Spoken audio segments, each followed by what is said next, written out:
باپ سے اظہار ضروری ہے. یہ سارے وہ رشتے ہیں جن کو میرے نبی نے قرآن سنو ماں باپ کے لیے وَخْفِضْ لَهُمَا جَنَاحَ الذُّلِّ مِنَ الرَّحْمَةِ وَقُلْ رَبِّ ارْحَمْهُمَا كَمَا رَبَّيَانِي صَغِيرًا. ہاں ماں باپ کے لیے اپنے پر پھیلا دو، پر بچھا دو. کیوں بھائی؟ انسان کے پر ہوتے ہیں یا بازو ہوتے ہیں؟ کیوں بولو بھائی. باجو، تمہاری گجراتی میں بولوں نا، باجو باجو ہوتے ہیں نا، پر تو نہیں ہوتے نا. لیکن اللہ کہہ رہا پر بچھا دو، اپنے ماں باپ کے لیے پر بچھا دو. پر بچھانے کا کیا مطلب؟ میں بتایا کرتا ہوں کہ اس آیت کو کسی تفسیر سے میں نہیں سمجھا، نہ کوئی تفسیر والا یہ تفسیر کی طرف جائے گا. یہ جو میرا کالج کا ایک دور ہے، ایک تبلیغ کا دور ہے. کالج دور میں جب ہمارے گاؤں کے قریب دریائے راوی ہے، اس کے کنارے جنگل تھا بہت بڑا، اس میں ہم شکار کھیلنے جاتے تھے. ایک ایک ہفتہ جنگل میں پڑے رہتے تھے. تو ساتھ کھانے کا سامان، ساتھ سارے حشم خدم، اور ایک ایک ہفتہ ہم شکار کھاتے. تو وہ تیتر کو لگتا تھا نا چھرا، وہ چھرے لگتے تھے تو گرتا تھا، تو یوں اس کے پر یوں ہو جاتے تھے. میرے آنکھوں کے سامنے وہ تیتر نظر آ رہے ہیں، وہ یوں ایسے گرتے تھے اور یوں گردن ٹیڑھی ہوتی تھی. اور اس کا مطلب یہ ہوتا تھا کہ اب میں تیرے بس میں ہوں، ذبح کر یا چھوڑ دے، میرا بس ختم ہو چکا. تو آئے ہائے ہائے قربان جاؤں قرآن کی خوبصورتی پر. میرا رب کہتا ہے اپنے پروں کو بچھا دے ماں باپ کے آگے، جیسے زخمی پرندہ تیرے آگے بچھ جاتا ہے کہ ذبح کر دو صاحب، بھون کے کھا یا کباب بنا کے کھا، اب تیرے حوالے ہوں.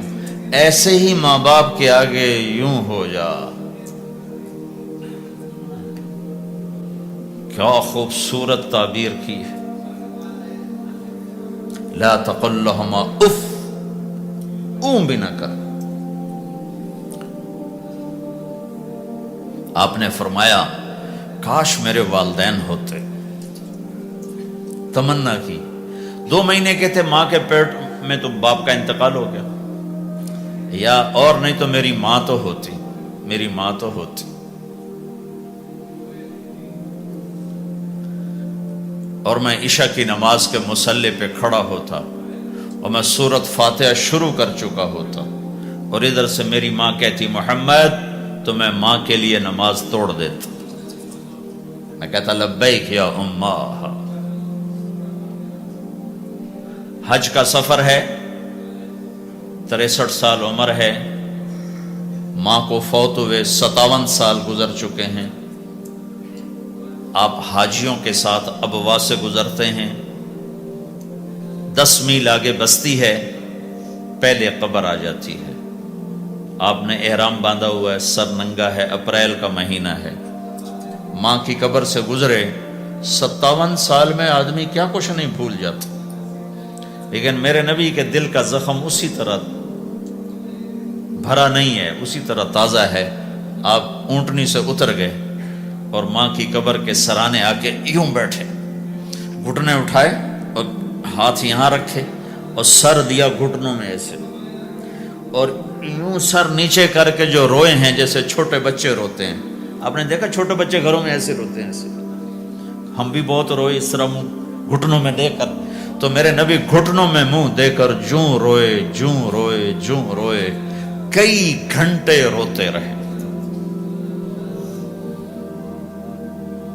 سن 2000 میں حضرت آمنہ کی قبر کی زیارت کے لیے پہنچا. ڈھونڈتے ڈھونڈتے اللہ نے پہنچایا، ایک رہبر کو ساتھ لیا.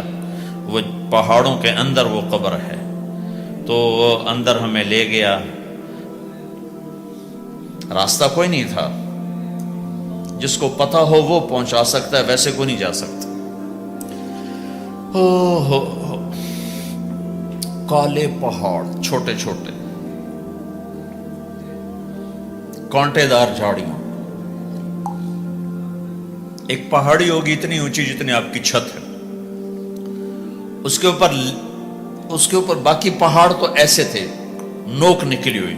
وہ اوپر فلیٹ تھا، کوئی 10 بائی 10 تقریباً. وہاں میرے نبی کی ماں آرام کر رہی تھی. تو میں نے چاروں طرف دیکھا تو 2000 یعنی صرف 12 سال پہلے جنگل ویرانہ وحشت، 1400 سال پہلے یہاں کیا ہوگا۔ میں اللہ کی بے نیازی سے کانپ رہا تھا کہ میرے رب جس کی خاطر تو نے کائنات بنائی، یہاں اس جنگل میں اس پہ اتنا امتحان ڈالا، وہ بھی 6 سال کی عمر میں۔ باپ دیکھا نہیں، بہن کوئی نہیں، بھائی کوئی نہیں، خالہ کوئی نہیں، کوئی ساتھی کوئی نہیں۔ 3 دن بعد یہ موت آتی تو مکے میں آتی تو کئی سینے سے لگاتے، 3 دن پہلے یہ موت آتی تو مدینے میں آتی، کئی سینے سے لگاتے۔ مدینے سے بھی نکالا اور مکے سے بھی دور کیا، اور جنگل کے اندر صرف 25 سال کی عمر میں اما آمنہ رضی اللہ تعالیٰ عنہ پہ موت نے وار کیا، اور اللہ کے نبی گھبرا گئے۔ 6 سال کے بچے کو سمجھ میں نہیں آ رہا کہ یہ کیا ہو رہا ہے۔ حضرت آمنہ بول نہیں پا رہے، مجھے لگتا ہے غالباً ہارٹ اٹیک ہوا ہوگا۔ 3 افراد، والدہ، خادمہ ام ایمن اور میرے نبی، اور حضرت آمنہ یوں تڑپ رہی تھی، ایسے پہلو بدل رہی تھی، تڑپ رہی تھی، اور آپ سہمے ہوئے بیٹھے تھے اور سمجھ میں نہیں آ رہا تھا ہوا کیا ہے۔ پھر حضرت آمنہ نے آخر میں اپنے آپ کو، ہارٹ اٹیک میں بولا نہیں جاتا، مجھے ہوا تھا تو مجھے پتا ہے بولا نہیں جاتا، آخر بجھتی شمع بھڑکی کا بیٹا ہر زندہ نے مرنا ہے، ہر جوانی نے ڈھلنا ہے، اور لگتا ہے میرے جانے کا وقت آ چکا ہے۔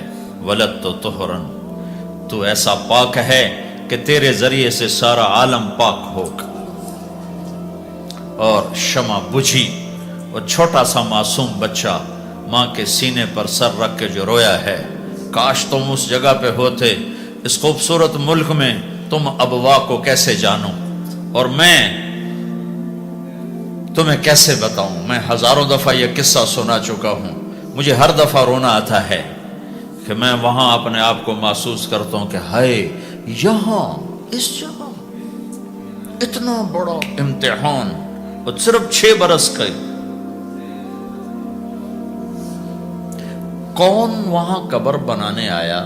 کوئی گزرے ہوں گے، ویسے تو کسی کے بس میں نہیں وہاں قبر بنانا۔ جب پہاڑ سے نیچے اترے تو ہمارے نبی پھر بھاگے۔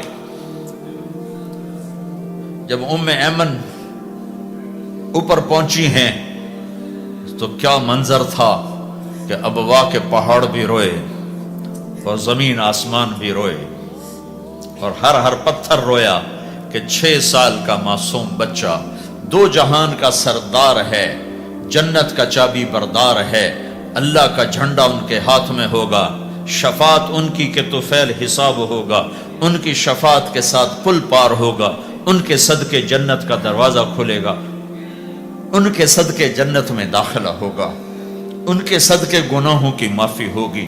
اور اتنی بڑی ہستی وَالضُّحَىٰ وَاللَّيْلِ إِذَا سَجَىٰ کا ٹائٹل لینے والا، وَمَا أَرْسَلْنَاكَ إِلَّا كَافَةً لِلنَّاسِ بَشِيرًا وَنَذِيرًا کا ٹائٹل لینے والا 6 سال کا بچہ۔ مجھے دیکھو، ماں کی قبر کو سینے سے لگایا ہوا تھا اور اس کے اوپر لیٹے ہوئے تھے۔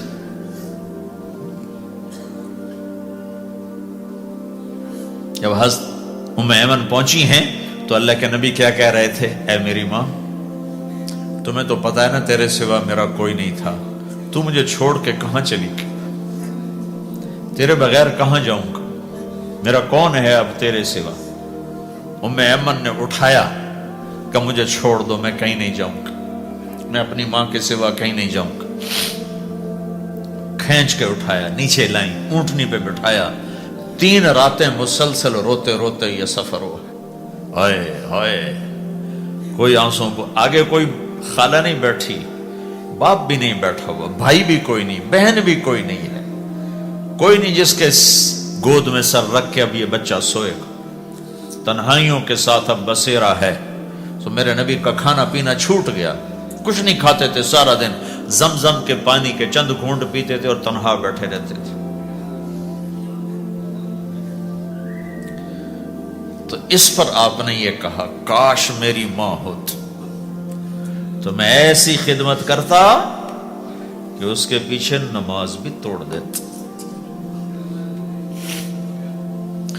ماں باپ کا ایک مقام ہے جو دین بتاتا ہے بھائی، صرف پیسہ ہی بنانا سب کچھ نہیں ہے، اور بھی دکھ ہیں زمانے میں محبت کے سوا، راحتیں اور بھی ہیں وصل کی راحت کے سوا۔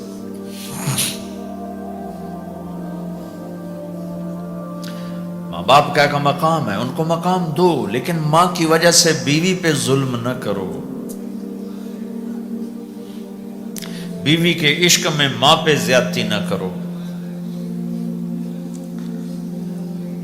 یہ گھر کی معاشرت ہے، یہ گھر کی زندگی ہے۔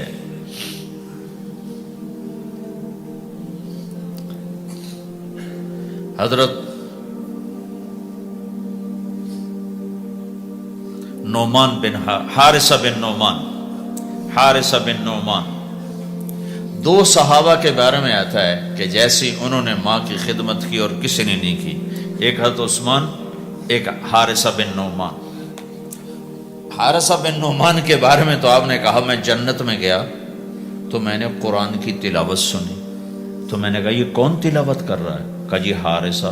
کہا حارثہ تو مدینے بیٹھا ہے، یہاں تلاوت کیسے؟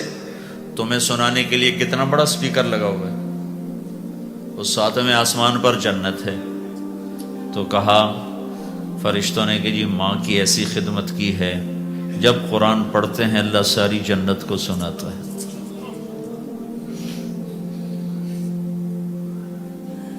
تو جن کے والدین یہاں ساتھ ہیں وہ انہیں غنیمت جانو، ان کی خدمت کرو۔ کبھی عرش پر، کبھی فرش پر، کبھی ان کے در، کبھی در بدر، غم عاشقی تیرا شکریہ میں کہاں کہاں سے گزر گیا، کبھی راستوں میں تنہا، کبھی ہوں ورود صحرا، میں جنوں کا ہم سفر ہوں، میرا کوئی گھر نہیں ہے۔